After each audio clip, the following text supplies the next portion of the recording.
So here we have the Toyota Auris on a 13 plate. I'm going to start off by showing you around the outside of the car, and then we'll hop in and run through some controls on the inside. From the outside you can see it's a 5-door car with alloy wheels and tinted windows. Let's start off inside the boot first of all. As we approach the back of the car you can see we have reversing sensors, plenty of boot space as well, along with that 60/40 split folding rear seat should you wish to increase this space even further. Okay, so we're just going to work our way back around to the front of the car, and then we'll hop in and run through some of the controls on the inside from there.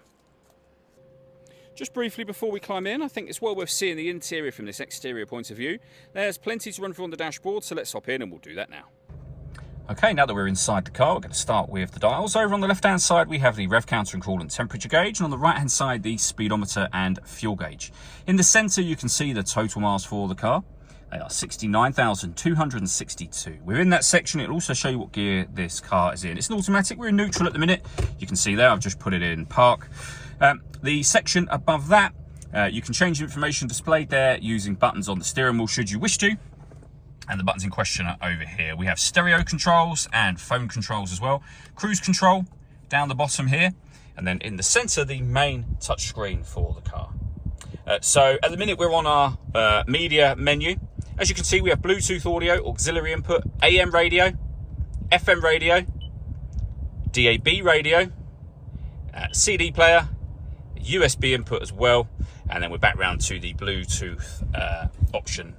If I put the vehicle into reverse, you'll also see we have a full colour reversing camera as well.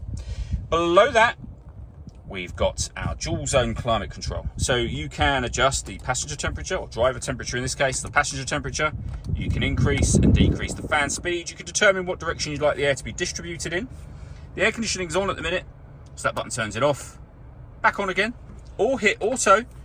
The car will now maintain the temperatures you've asked for by taking full control of the fan speed and the direction of the air for you. You can override that manually at any point you wish to.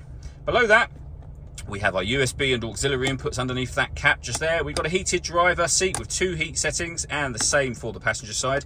A 12-volt charging socket just there, along with some storage, and then the gear lever for the fully automatic gearbox. All that leaves me to say is thank you for taking the time to watch this video. If you'd like to come and see the car in person and have a test drive, please feel free to give us a call here at Surrey Specialist Cars. We'd love to hear from you soon.